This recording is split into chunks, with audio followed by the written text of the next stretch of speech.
Hi there, this is Andrea Mowry of Joya Renee Knits, and this is a little weekly podcast called I'll Knit If I Want To, where I try my best to answer some of your knitting questions. This week I am wearing my LYS, my little yellow sweater. This is knit up in La Bien-Aimée and in the color Yellow Brick Road. And there we go. Let's jump into some questions. All right, question number 1 today is about the Brume sweater. I fell in love with the Brume sweater as soon as I saw it and bought myself a kit in the Oh Dang DK. I just started caking the yarn up to cast it on and it took me 45 minutes to get one cake done. Do you have any tricks for caking up a super sticky fiber like the Oh Dang?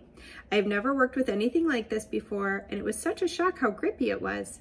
So yes, there are some things I think you can do to help that be a smoother experience. I have wound up quite a bit of this yarn and it is on the stickier side, but it shouldn't take you 45 minutes. So let's see if we can't get it to an easier place for you. So first thing, I actually mentioned this last week in regards to unraveling a sweater that had mohair in it, is you can throw them in the freezer. So when you throw a grabby yarn in the freezer, it helps chill it out quite literally so that it's not as prone to grabbing itself, and it will make for a smoother experience as you're winding it up. The other thing to do is I find that if I just untwist that skein and pop it right onto my Swift, it's kind of compacted and so it does want to stick to itself. So I actually kind of shake it out gently and kind of fluff open the skein so that it's not just all kind of grabbing onto itself still, and that usually really helps me to wind it up. So freezer trick, and kind of fluff that skein up to loosen it up so it's not wanting to just hug onto itself for dear life, and that should make for a much smoother experience. Also, another thing is that I make sure with every skein, and I do think people run into this sometimes. So when you open up a skein and you're going to put it onto a Swift to wind it up, you're going to see these little figure 8 ties. And there's usually anywhere from 1 to 4 on a skein. And the thing you want to make sure, let's see if I can do a pretend one.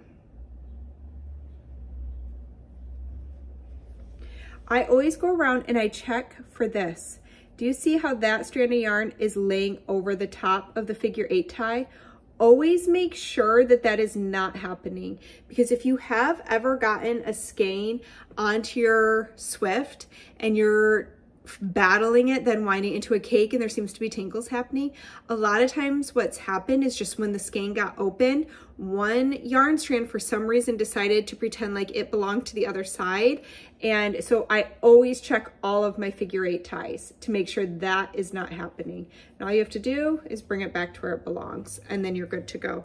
But always check for that, especially in fuzzy yarns like that Oh Dang, because it can be harder to notice as you're putting it up onto your Swift until it's too late, because if you leave it that way and then you've cut off all the figure 8 ties, it can be really hard to figure out what is happening. Why does this want to tangle? So always double check for that. All right, question number 2 is on the Inclinations Cowl. I want to knit the Inclinations Cowl with 2 skeins of handspun yarn that I spun during Tour de Fleece. That is so fun. But they are a tad heavier than the yarn the pattern calls for. I swatched and got a fabric and gauge that will work with the stitch pattern, but if I knit the pattern exactly, it'll end up too big for my frame. I'm wondering if I can apply the instructions from the Traveler Cowl where it tells you to knit a certain length, since these 2 cowls are the same shape. Or will modifying the repeats in the pattern not work given the stitch pattern? You can absolutely do that. So I actually knit my daughter an Inclinations Cowl out of my hand spun, and it was definitely heavier. I think it was like a DK weight. So really similar probably to what you're attempting. So the only thing that you have to think about is, like the Traveler Cowl, the Inclination Cowl stitch pattern is half fisherman's rib. And so like the other cowl, it grows a lot post blocking. I said that's so weird. I'm not saying that the that the Traveler's Cowl is half fisherman rib, the way they are alike is that pre-blocking, they're kind of squished up. Post-blocking, they really have the potential to grow. So what I recommend doing is even just looking at the schematic and looking at the final dimensions you want to achieve. And if you have a steamer, what would be so ideal is if you could give a steam block once you think you're getting close, because it's the main section that you're going to want to alter is really section number 2, because that's kind of when you make it how wide it's going to end up being. And so you could steam block to open it up to see like, okay, how big is this actually going to be? And just go from there. But you can absolutely do it to dimensions. Just make sure that you know how much it's going to grow. That's what's going to be important. But 100% you can do it. I did it for my daughter. It turned out great. Oh, I liked this one. My husband is always too hot, but he says he wants a sweater for Christmas this year. I love him, but I'm not making a fingering weight sweater in his size. I thought about fingering plus mohair because it would be lighter weight than DK, but would that actually be warmer because the fuzz keeps warm air in? Yes, do not make that hot man a mohair sweater. He will not be able to wear it. It'll be way too hot. Any suggestions for yarns to use so this sweater ends up being something he will actually wear? Yeah, so basically I would avoid anything fuzzy.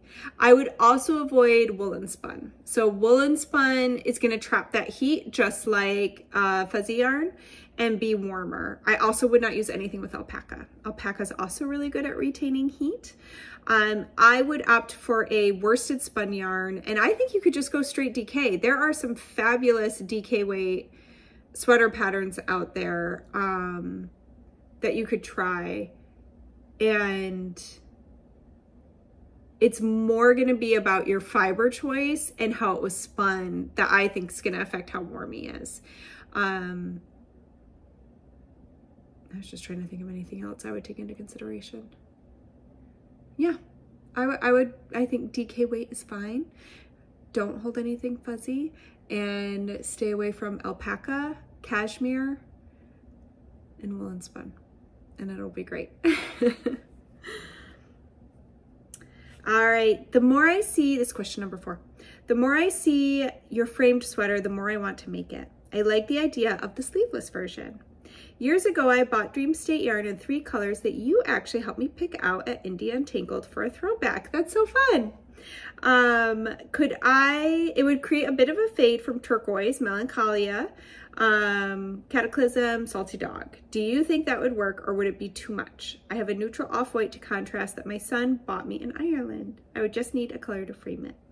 No, I don't think that would be too much at all. You can absolutely do that. It sounds like you're going to have good contrast since you have that fun Ireland yarn to use. And I think the fade could actually be really beautiful. You could always do a little swatch to make sure you like it. And let's see, you did have a couple skeins of the melancholia. Yeah, the only thing I would then consider is when you knit your sleeves, kind of maybe trying to match up where you decided to change colors from one to the next of your 3 colors. But I think that could be really fun. All right, I'm already to the 5th question and we're only 8 minutes in. This is gonna be a quick one today. Okay, I am making my 3rd shifty sweater because I just love this pattern so much. Yay! In my previous ones and even in other sweater patterns, I have ended up with the underarms sitting a bit too low on my body. Does this mean the yoke is too long? Any advice on navigating this for a better fit? That's exactly what it means. So yoke depth, just like so many aspects of any sweater, is personal to how you want to wear your clothing. So some people really like an oversized fit. Some people are always going to layer over another shirt. And that might mean that they need that underarm to be a little bit lower to allow for that space depending on how they want to wear it. So for you, I would absolutely just divide for sleeves sooner. And I would consider, if you do find, and maybe you already have a sweater like this in your closet, But once you find a depth that you really like, I would measure that and note it down in your knitting journal so that you know, okay, this is really my ideal yoke depth. Longer than this and it tends to be too long. But yeah, that's exactly what that means. And as far as advice on navigating this for a better fit, so I would recommend dividing sooner. Where this can be tricky is where the increases are. If you're not finished with the yoke shaping by the time you need to separate, that's where it could be a little bit tricky. Depending on the patterning, you could try and just shift those increases up. Yeah, otherwise we're going to get into a stickier modification where we're going to have to do a little bit more math to figure out how to continue those post dividing, because you need to have the correct amount of stitches for the arms and the bodies. So ideally, in a lot of patterns, they'll say like, okay, here's the shaping and now continue on until your yoke depth is this amount of inches or centimeters for your size. And ideally you'll just do less in that part where it says like knit to 8 inches. You're gonna be like, nope, I'm only going to 7 because I don't need it that long. But it is a little bit trickier if you haven't finished up your shaping yet. You're gonna have to modify the pattern so that you are done with your increasing before you need to separate for that yoke, since you need to do it earlier. There's not like a super simple way for me to describe that here. It might take some finagling. Sorry, that's probably not like the most awesome answer. All right, we have, gosh, are we down? We're down to just 2 knit alongs right now. We finished up our 100-day challenges. So right now we do have the Rhinebeck frame knit along going on. It is not too late to join. You still have a solid couple of months to knit your sweater if you would like to join us. Links below to both the Ravelry and the Facebook forums, or you can hop onto Instagram. I include that hashtag below as well. And of course we have our year-long DRK Spin It to Knit It Knit Along. So for that, we're focusing on the entire Traveler series. So there is the hoodie, which you could also do as a crew neck, the shell, the hat, the cowl, the shawl. Am I forgetting anything? I think that's everything. So you can do any of those. You also don't have to be a spinner to jump in on those. You can just join it as a regular old knit along. It's just for those of us who do spin, who want to have a project in mind. That's why it's so long, so you have plenty of time to do both if you want to, but if you just want to knit, you're absolutely welcome all the same.